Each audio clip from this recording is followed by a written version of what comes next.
Okay, so I think you guys will find this interesting. What we're doing today is the continuation of some of the other things that we've been looking at. So this is a continuation of the North Pole and Mercator's maps and the Arctic exploration stuff that we've looked at previously.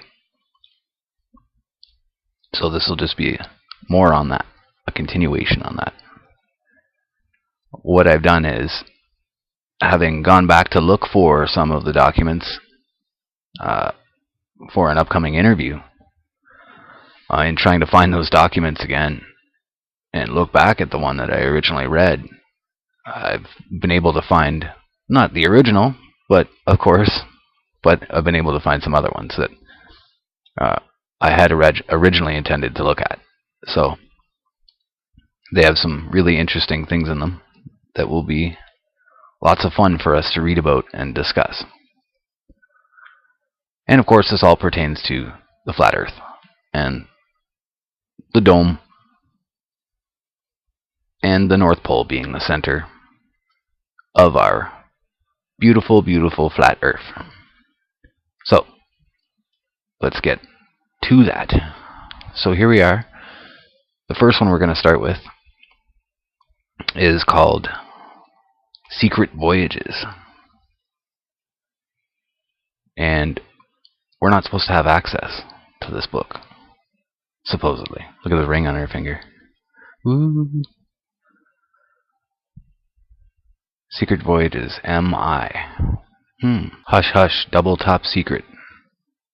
So, because I'm going to be reading this from Google Books, some portions are going to be cut from it.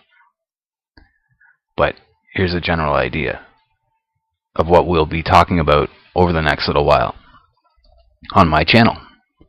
So, history, American discovery, exploration, pre-Columbian voyages, Indians, Native Americans, horses, Old World and New World cultural contact, diffusion before Columbus, history, China, Zheng He, Zhu Fu, Zhu Wen, the 1418 Ming map, the history of England, Nicholas of Lynn, John and Sebastian Cabot, Queen Elizabeth, Francis Drake, John Dee, King Arthur, Edward III, Roger Bacon. History, ancient Bible, Pharaoh Hatshepsut, King Solomon, Solomon's Mines, Ophir, African American, Marco Polo, Pope Clement IV, the Renaissance, Amerigo Vespucci, who many claim that America was named after, cartography, the history of, Mercator, longitude, clocks and navigation, inventions, the history of, telescope, longitude, compass, mechanical clocks, guns, and espionage. So I'm going to pause there to talk about something I've been meaning to get out for some time, and I think I'm going to put this movie out because of this. This is something I meant to talk about the show Connections and Connections 2. I used to watch it a lot with my parents when I was a young boy, and in that they talk about that the art of and the science of exploration and of clocks and navigation and cartography were all linked to and aided by the creation and invention of actual mechanical clocks. And what they talked about is that they couldn't properly navigate the oceans and find their proper longitude without a very stable clock. They needed the clock in order to tell how far they had traveled over time, in order to tell their actual longitude. And they used the Greenwich Mean Time, GMT. They used that line as their indicator. But what's interesting is that we noticed that all happened at around the same time. So this book and the portions that we're reading here come from the 1490s up to the 1600s, and we can see that this is a result of a search for 1577. And it was at these times, either way you look at it, the discovery of the New World and discovery of and the invention of and the formation of the sciences of naval travel are affected by and aided by good, sound mechanical clocks. They are intricately tied together. So, something that we could speculate about is that the Earth was actually discovered to be flat, and that is when we figured out clocks, and that the sun is really the hour hand moving around the earth. So where we are with this is that if you think about a clock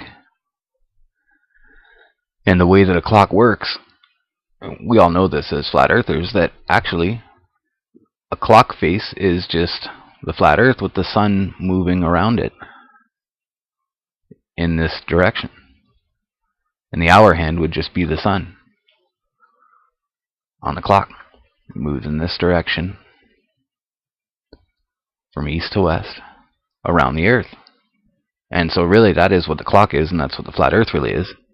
So, we could speculate that we didn't make clocks first, that we had sundials, and that it's only after the discovery of the North Pole and being positive that the earth is flat and the way that it functions that we actually developed the clock. So now we'll carry on with the rest of what we've been talking about these ancient voyages, ancient secret historical voyages. So continuing, inventions, history of the telescope, longitude, the compass, mechanical clocks, guns, and espionage. 7. Indians, the history of native or indigenous horses, the bow and arrow, the Mongolian bow. Human geography, cultural and plant diffusion, migration, maize, history, Egypt, incense. We won't necessarily go into all these things. This is just I thought that was an interesting part to read. I thought you guys might find that interesting. The secret contents. And what we have is a foreword by Gavin Menzies, prologue, Theodore Sabrosa, The Vision of the Pharaoh Queen, Solomon's Heirs, Zhu Fu in the Isle of Fu Sang. So earlier we were talking about where do these false flag people go? What happens to them after they have served their false flag role? Where do they go after that? Interesting. Funny they show the globe there. So this Isle of, where is it here? Zhu Fu in the Isle of Fu Sang. And some of the Nicholas in the Search for Avalon, Zheng He in the Forbidden Land, Martin Beheim, or Beheim, and Terra Incognita, Vespucci's Mundus Novus, Empire of the Virgin Queen, Epilogue, Under the Midnight Sun. So, yeah, where do these people go? Is there an island? Is there a place that they're taking off to? Just another interesting part to talk about. So, that's where we're going to be going. I'm going to be looking through this document and some other documents that reference ancient exploration. This will be another one of them. I'll bring up some of the other parts here. A letter dated 1577 from Mercator to John Dee, Imago Mundi, Stockholm. The Mercator Atlas of Europe. So there's really a lot of interesting stuff here that we're going to dig into a bit of.